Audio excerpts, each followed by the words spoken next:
all the textbooks in Ghana talks about this contemporary Ghanaian artist. When they talk about Professor Abel Grover, when they talk about Atudela Kid, right here in Sekendi Takra, the Western region, we have a treasure in the person of Professor Kweku Safo-Ankama, who is a talented textile artist in the Takoradi Technical University. Today, we call on Professor Kweku Safo-Ankama.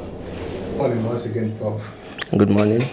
Right, my name is Emmanuel Samuel from Winneba Education, and I'm an MPhil student, and we are here to interview you on some of your works and your contribution in art in the society. Okay, thank you very much for coming here.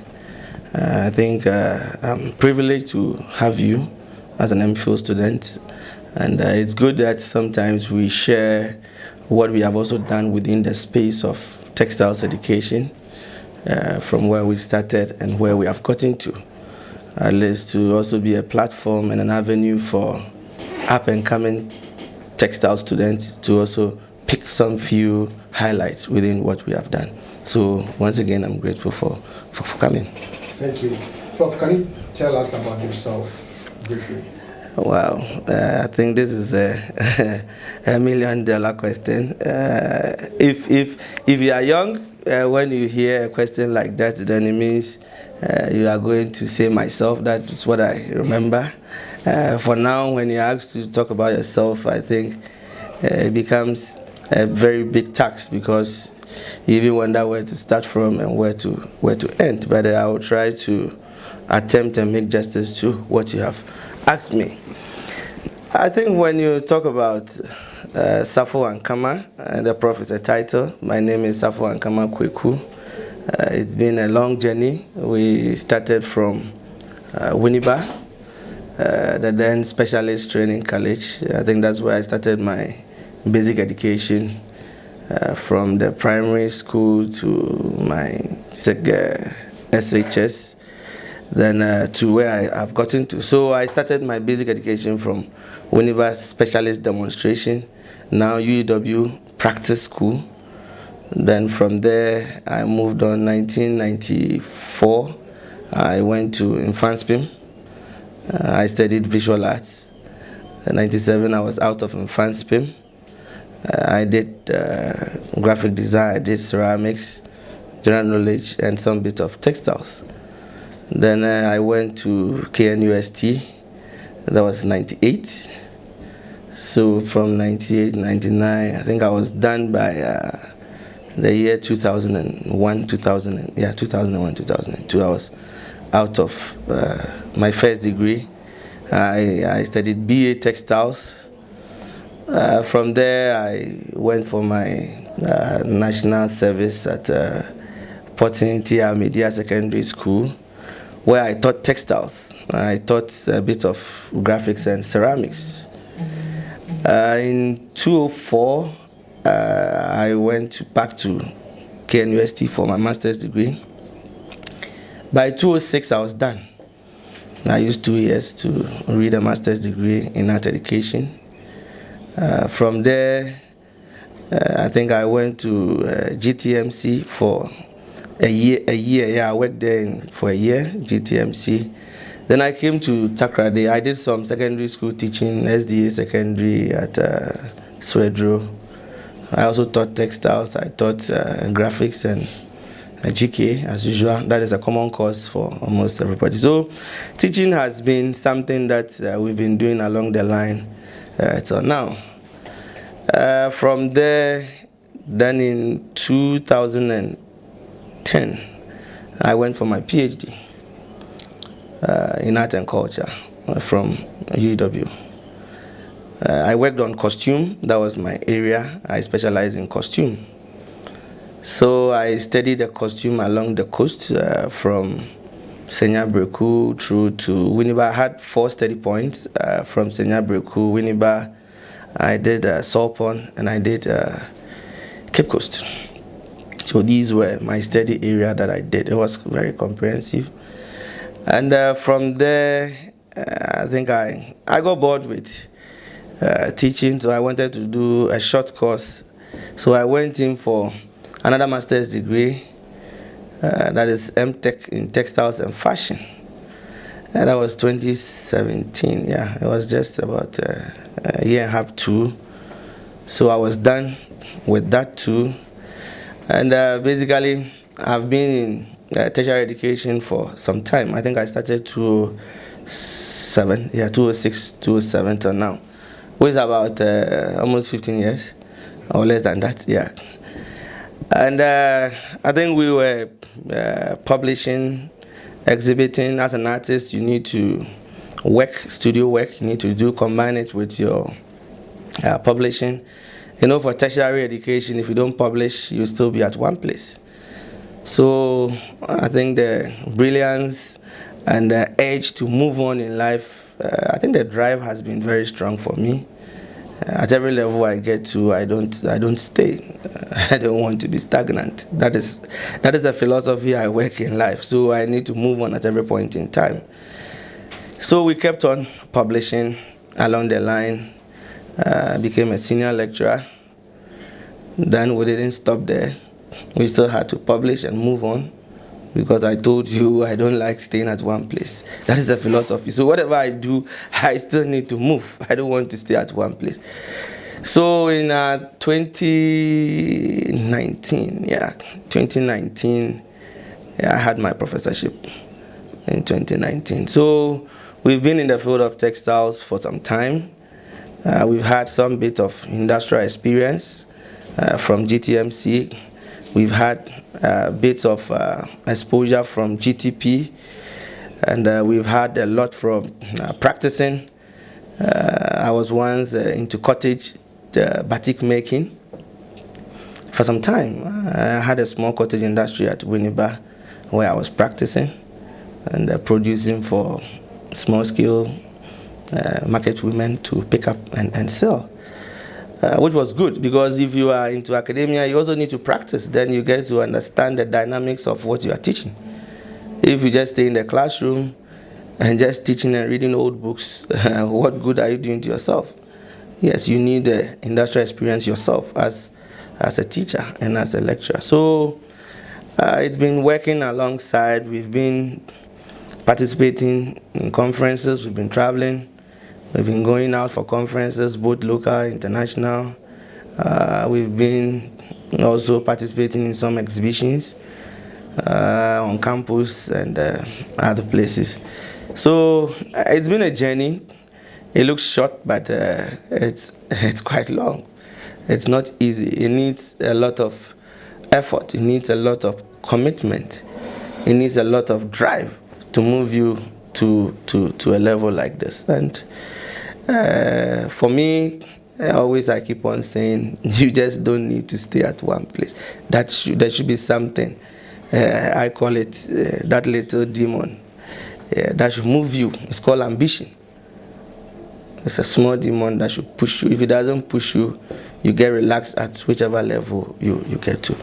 So we've been working. The little time we get, we also try to practice to produce some few artworks for some exhibitions that we can engage in. Right, Prof. So with all the art fields, why M.Tech in textiles? Yes, as in the qualification? Yes. Yes, for the qualification, I told you I had a first master's degree in art education. Of course, the studio work, I specialize in textiles, because that has been my field from first degree. So I worked on costume masquerades. I worked on all those things, even at the master's level. And at the PhD, I worked on costumes again. That's when I looked at the performance costumes along the coast, trying to look at the essential characteristics and categorize them, so that when you move through the coast, you can identify some categories within the costume that they use for performance. Then for the M.Tech, which was also another master's degree, I worked on trying to adapt the fugu fabrics that we have. You see, if you look at the production, I don't know if you have been to Daboya, if you have been to places that they weave the fugu fabrics, they dye, you realize it's laborious. it takes a longer time. It takes a lot of work goes into it. So as academician, I said, why don't I try whether we can come up with a faster way of producing these things, an alternative way.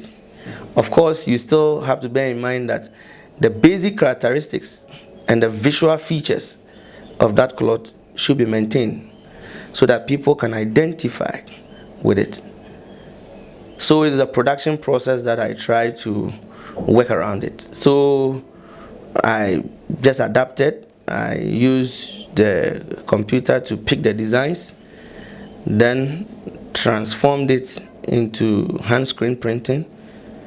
Then I used a hand screen to print. Of course, the textures were still maintained. So from afar, you can see the visual qualities of the cloth. But then when you feel it, you realize it is not your usual woven fugu that you feel that roughness and all that. But it's a faster way, it's a cheaper way, making it available for a lot of people to wear. Now one fugu is almost, I think 500 Ghana, 600 Ghana cedis. So if you are able to facilitate the production, if you are able to make it quite cheaper for other people to purchase, why not? We don't have to just stay because we've seen it being woven. We stay for years and years and years still looking at it. If you look at the Chinese, they are even printing our kente. So why do you wait till they start printing the fugu before we say, hey, what are you doing to our folkloric costume or fabric? So it's a way of, so for all the projects I've done, is within the area of textiles, is within the area of trying to find other possibilities for traditional and indigenous textiles. That has been my focus. Right. But please, what inspires your focus and what inspires your team of work? Yes, for most of the productions that I do, apart from the projects that I did, but when it comes to the works that I do, that I exhibit, I basically look at giving life to items that have gotten to the end cycle of its use. When I say that, what do I mean? Currently, I'm working, let me even look at some of the works that I have. Probably you can look at the sacks that I'm using. When you look at the sack, these are sacks that you buy from people, from the market. Sometimes they have been used. You just pick them and try to convert them. If you look back what I have here, these are fabric ends that were going to be thrown away from the seamstress's end. Then I convert them into other useful items. If you look at the masquerade costumes that you have here, when you come to Takrade, for each year's performance, you have almost about 3,000 masqueraders or even more. But then you realize most of these costumes are also not repeated in the next coming year. So you ask yourself a big question: where do these costumes end up? Sometimes you'll be walking around the landfill sites, you see some of them on the landfills. They've been thrown away. So these are things that I just picked them. Some of them I bought them for cheaper rates from the users. So all these things are things that have been worn by people. They've been worn by masqueraders. And they might or may find themselves thrown away.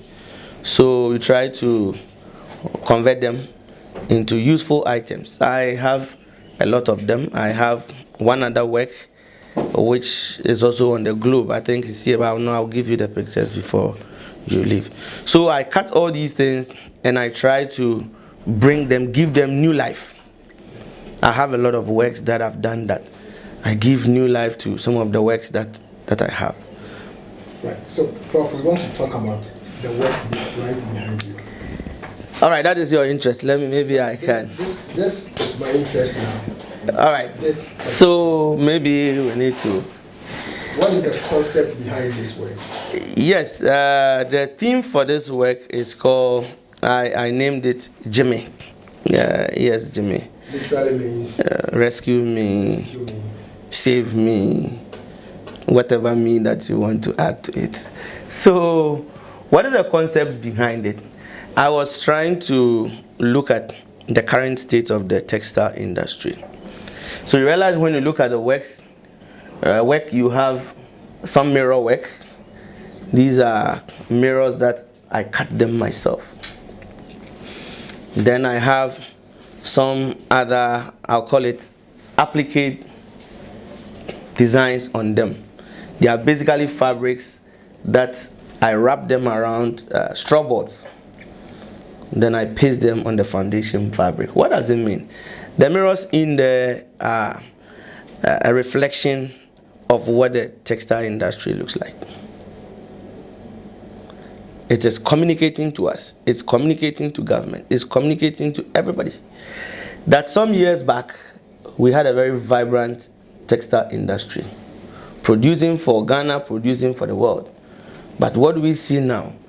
Now you see the dwindling sizes of some of. So you have the large-scale textile industries, which are the big ones. You have the medium scale, and we have the small scale. But currently, I want policymakers to look at what is happening. The unfair competition that is happening to a lot of the textile industries. They produce their designs within same month. Other people are producing from elsewhere, cheaper. They flood the market. We have these Abochi people who are also selling cheap textiles on the market. We have a lot of sources of textiles coming in. My reason is that if they are producing their own designs, I don't have a problem. But they pick the best and the designs that are doing well with the Ghanaian textile industry. Then they reproduce them for cheaper rates. So it becomes unfair for the person who is the originator of the design, who is on the market and now suffering from the influx of cheap textiles. So if you look at it, just cursory, you might not understand, because most of my works that I do are pregnant with a lot of philosophies. I produce based on how I feel and how I want to communicate to the public. Okay. Professor, so what you could have used any other support for this work. Why this support? Yes, when you look at jute is very strong. You look at transportation of goods, cocoa and all that, they use jute. So it is a strong foundation that we want to build for most of my works. Because of what I want to project. This is a whole country. It's a solid foundation that the textile industries were. In Nkrumah's time, you go back, you realize the industries were strong. You look at GTP, you look at ATL, you look at Japan, you look at all those ones. They were strong companies. But what is happening? Now it's becoming weaker and weaker and weaker. So that is why I adopted the mirrors in there, reflecting to us. So constantly when you see the mirrors, it reflects to you whether the situation is good for you or it's not good for you. Great. So I see right here. You want to pass it before you come, or you are comfortable here? All right, let me leave you. I'm enjoying this one. All right. So I see right here this beautiful work, art piece. You use black as the background, and we are seeing using fabrics through the work. What does this really interpret to? What is there also the? Yes, very interesting. I think this work I exhibited at Fusion 1, where Professor Kojo Fosu was alive and all that. And when you look at this work, basically my interpretation is coming from the ships. So this work, I termed it the female warmth. So you could see women. I hope you see women in there. Yes. Yes, you see women. And when you talk about femininity, you talk about the curves. So this is one woman there with the head. You see the other one in the just bend its head there. You see the other one here. So it is the warmth of female. So basically that is what I did. Then I try to, and myself I teach embroidery. So I do a lot of, so in there you see some stranded cotton embroidery. You see some ribbon embroidery in there, and all that. So, but the concept is the feminine one. I just wanted to create something feminine. But then I just use the embroidery, hand embroidery stitches to render most of the elements in there. So I had some buttons, I have some other few elements that also. But the black, normally I like solid backgrounds. That supports almost every work that I do.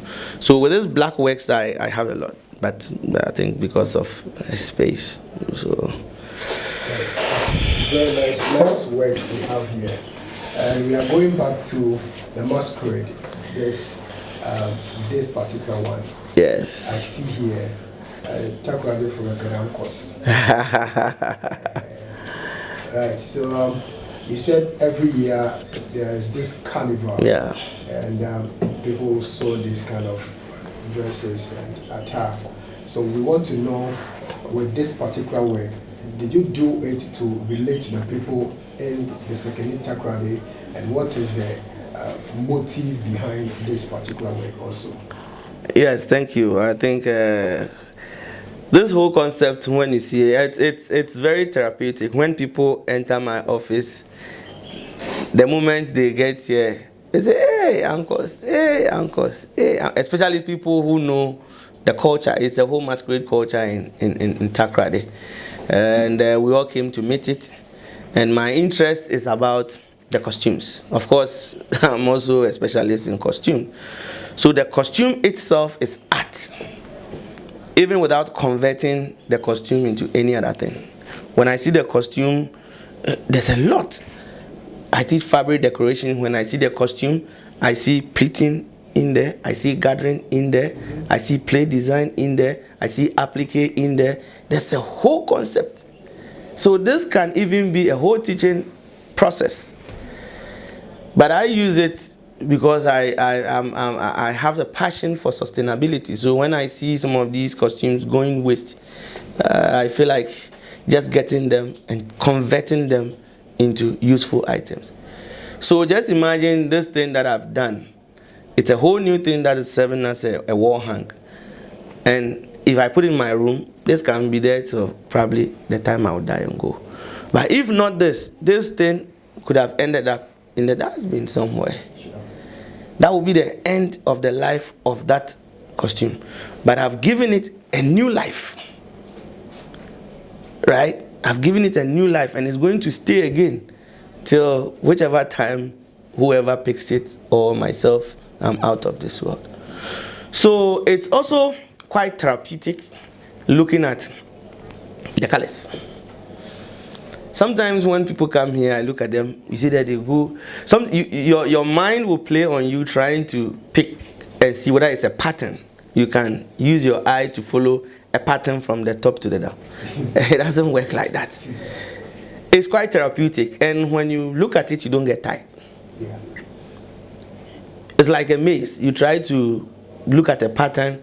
Before you get to the middle, you are lost. You need to start from another end. You get somewhere. You still want to try to see whether you can have a pattern to the down. It doesn't work like that. It's therapeutic. Color. Some come and they see the colors they like. Very interesting. Some come, they see the colors they don't like. They get angry. Probably they won't look at it again.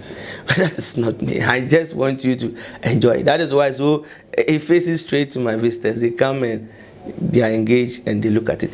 So basically what I did was that I picked the costumes. I go around sometimes to buy. I don't really look at the group. The groupings are many, but I don't look at them. I just buy them for a cheaper rate. So when I get it, then I cut them into shapes that I want. Then I have a background like a canvas. Then with the help of my glue, a white glue adhesive, I just paste them. Sometimes you paste them unconsciously, but at the end of the day, you realize you have evenly distributed the colors, the weight within the colors. So these are, I think these are basic ones. You can cut them into these shapes. Then you reduce them into whichever shapes. This is for another work. I'm going to create a lampshade with it that will hang. So it engages you. That is the whole interesting thing about this costume thing that I like. So as I told you, I have other works too. with the costumes. So that is the concept. So, Prof, would you encourage an upcoming artist to venture into textiles with the challenges textiles industry is facing at the moment? Yes, I would say yes. And constantly, my argument, which I've also made at the industry, is that when you look at all of us here, how many of us are wearing what the industry is producing? I think it's only one person who is wearing it. So if you have an industry that is looking at only your Saturday and Sunday wear, how about the other 5 days?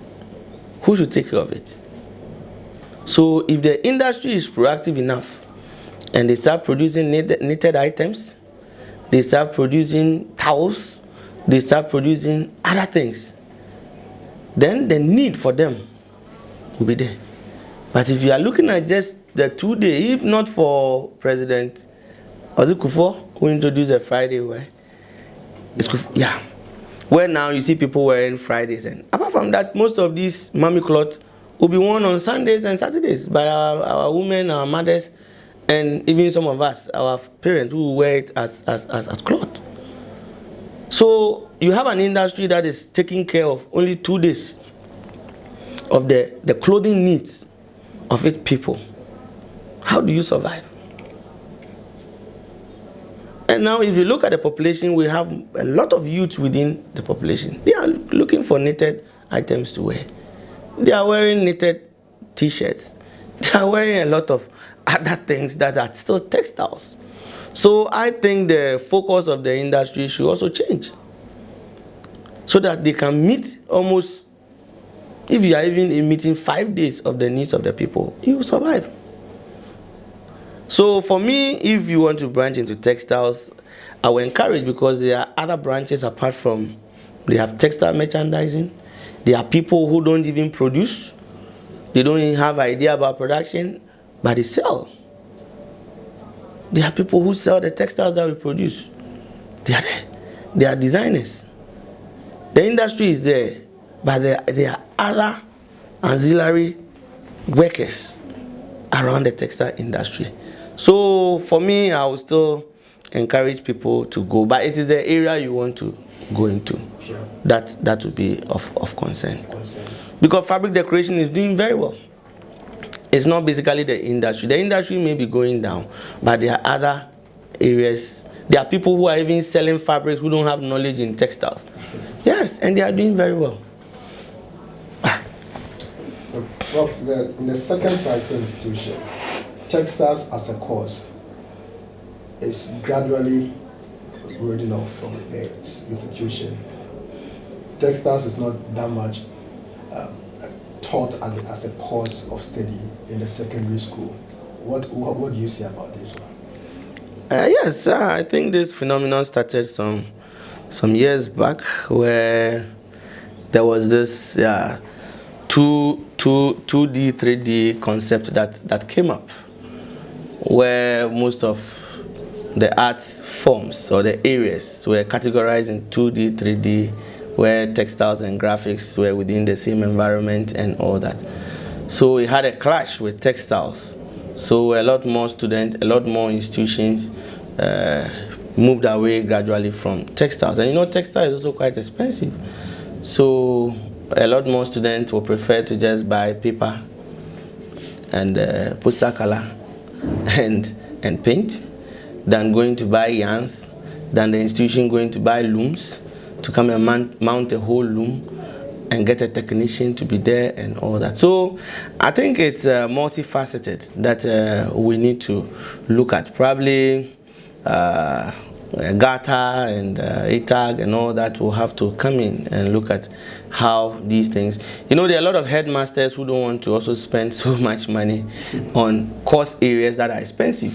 So quickly they will just run away from it and get a cheaper one that will not have a lot of financial implications on the institution. So it's multifaceted. You cannot just attack it from one end. Probably it needs a lot of discussions and all that. to wrap it up, we want to know what are some of the contributions you've made in the lives of the youth in this area, and if possible, around the globe. Yes, for the youth, I think we've been having some youth seminars for the youth, talking to them, giving them direction, running some few workshops. I think when I was the head of department for textiles, we were running around a lot of institutions in Takrady, trying to educate them as to good career at the early stage. It saves him a lot not to go around in circles in life. So for our contribution, we are also writing a lot of, I have some few books that I've also written, which of course education is the key. That's what we say. So if you write some books and people will read, if you write some papers and people will read, I think it's great contribution to art and the future. So we are still pushing for a lot of things. I review some journals. I'm on a lot of boards, a lot of institutional boards. We help make decisions and run some other programs, develop policies and other directions for some institutions. So for textiles, we are working on it, developing curriculums and all that for textiles institutes and all that. So I think it looks quite bright for textile education if the direction is changed. If we make sure we hit the right point, we'll get to where we want to get to. If we make sure we hit the right point, right? So finally, we want to know what will be your advice to the student, to the society, to the nation, and to the industry, to the textiles industry. What would be your recommendation? What would be your advice? Yes, for let me start from the students. For the students, I will talk about focus and commitment. That is basically when I meet youth groups, that is what I tell them, that you need to be focused and committed to whatever thing that you are doing. Some people working and be looking elsewhere. There's a tune in one of these Presbyterian hymns that when you are running a race, you look ahead, you get focused. When you look side, you fall down. When you get back to the lane, you fall down. So I talk about commitment, I talk about focus. Life is a movement, it's a plan. But if you want to move from 1 to 10, you won't get there. For the industry, I think I've shared some views on it, and I still want to encourage them to diversify and look at meeting the other needs of the nation that they are serving, apart from looking at just the 2 days wear or textile consumption of the people. Produce other things that people can wear. People buy towels, people buy socks, people buy knitted t-shirts and other things. Why just look at only mummy cloth for production? So for the nation, that one too, I also say they should invest into textile education. Because if you are looking at textile education 4.0, which looks at industrialization, which looks at technology, then our teaching, our studios, our workshops should be filled of current machines so that there wouldn't be what we call mismatch. Things that they will learn at the classroom, they go out at the industry and it's totally different. So that would be my advice, that the government should invest into textile education. I think if any other... Thank you, Prof. We appreciate your time and your advice. And we've really learned a lot this short period. We say thank you. Yeah, thank you so much for coming. Maybe the next time you come, I'll find one work and dash it to you. So yeah. So it's been a great time. It's been a great time having you, and we are hoping the needed impact will be made. Thank you. Thank you.